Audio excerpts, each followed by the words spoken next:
à tous les amis, c'est NLCK et bienvenue à Ricleria. Voilà, aujourd'hui on est donc dans l'amphithéâtre pour un petit cours sur les drapeaux, enfin sur la signification des drapeaux.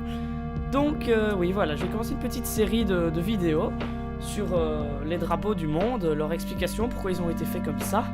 En fait c'est parce que j'avais reçu, il y a quelques années, un livre qui expliquait la signification des drapeaux. Et je m'étais dit c'est intéressant de expliquer aussi aux autres parce que tout le monde le sait peut-être pas, on n'a pas la curiosité de rechercher, mais en fait c'est très intéressant. Donc voilà, ça c'est l'épisode 1, et alors je vais faire les épisodes, enfin si ça dure longtemps, si vous avez envie que je fasse vraiment tous les drapeaux du monde, je peux, hein, normalement je crois.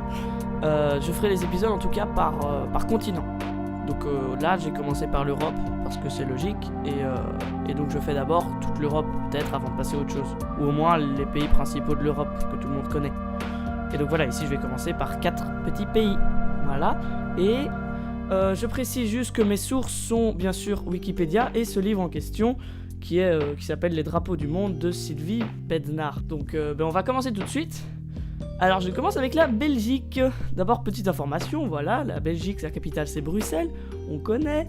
Les langues parlées là-bas c'est l'allemand, le français, le néerlandais. Oui, c'est chiant mais c'est comme ça, faut faire avec.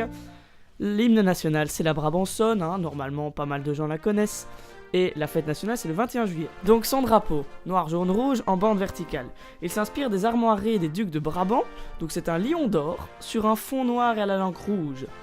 C'est censé faire peur aux ennemis. Enfin, on sait pas si ça fonctionne, mais voilà. Ensuite, on va faire la France quand même, hein. Capitale Paris, on parle que le français, enfin en officiel, on parle que le français là-bas. La Marseillaise, c'est assez connu. Et le 14 juillet pour la fête nationale, évidemment, c'est pas très loin que la Belgique quand même. Alors, petite mise en situation pour expliquer le drapeau. Nous sommes le 14 juillet 1789. La Révolution française, hein, pour les quelques incultes qui n'avaient pas compris.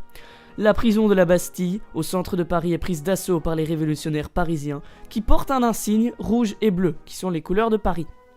Et donc ensuite, on va créer le drapeau avec ces couleurs en rajoutant le blanc au centre qui symbolisait à l'époque la monarchie française.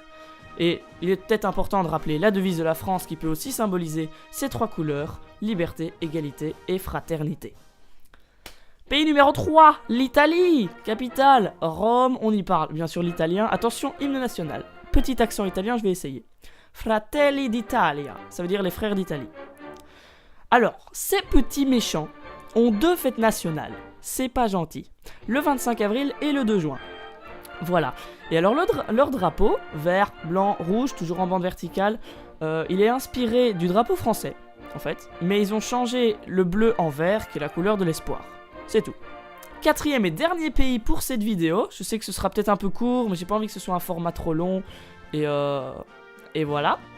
C'est donc la Grèce, capitale Athènes, on y parle bien sûr le grec. Alors, attention, l'hymne national s'appelle Hymnos Intin Eleftherian. Je crois que ça doit se prononcer comme ça, je suis pas sûr, ça veut dire l'hymne à la liberté. Alors, ceux-là aussi ont 2 fêtes nationales, on les envie un petit peu quand même, le 25 mars et le 28 octobre. Alors, le drapeau. Le drapeau est assez compliqué quand même, on va y aller étape par étape. D'abord, les couleurs. Il n'y a que du bleu et du blanc. Le bleu symbolise la mer, parce que la Grèce c'est principalement beaucoup d'îles. Et le blanc, c'est pour le paysage en fait, il faut s'imaginer les maisons blanches qui coupent l'horizon bleu de la mer en fait. C'est comme ça. La croix, c'est parce que à l'époque, je sais pas si ça l'est toujours aujourd'hui, mais surtout à l'époque, le pays était de religion orthodoxe, donc la croix c'est pour ça. Attention les bandes. Les 9 bandes, c'est pour symboliser les 9 syllabes grecques de la devise du pays, et le Theria et Thanatos, qui veut dire la liberté ou la mort. Et ça, c'est pas sûr, les 5 bandes bleues seraient pour représenter les 5 mers qui entourent la Grèce, la mer Ionienne, la mer de Crète, la mer Égée, la mer de Thrace et bien sûr la mer Méditerranée. Voilà, j'espère que cet épisode vous a plu. Donc voilà, si vous avez appris quelques trucs sur les drapeaux de 4 pays que j'ai choisis, un peu, voilà, j'avais envie de prendre ces 4 là. Si ça vous intéresse que je continue, enfin je crois que je vais quand même en faire quelques épisodes parce que j'aime bien faire ça, Ça vous intéresse que je continue, vous pouvez le dire, hein, bien sûr. Vous connaissez le système de YouTube. Et voilà, vous pouvez aussi liker si vous avez appris des choses. Hein. La technique. On vous dit salut à tous et à la prochaine. Allez, ciao.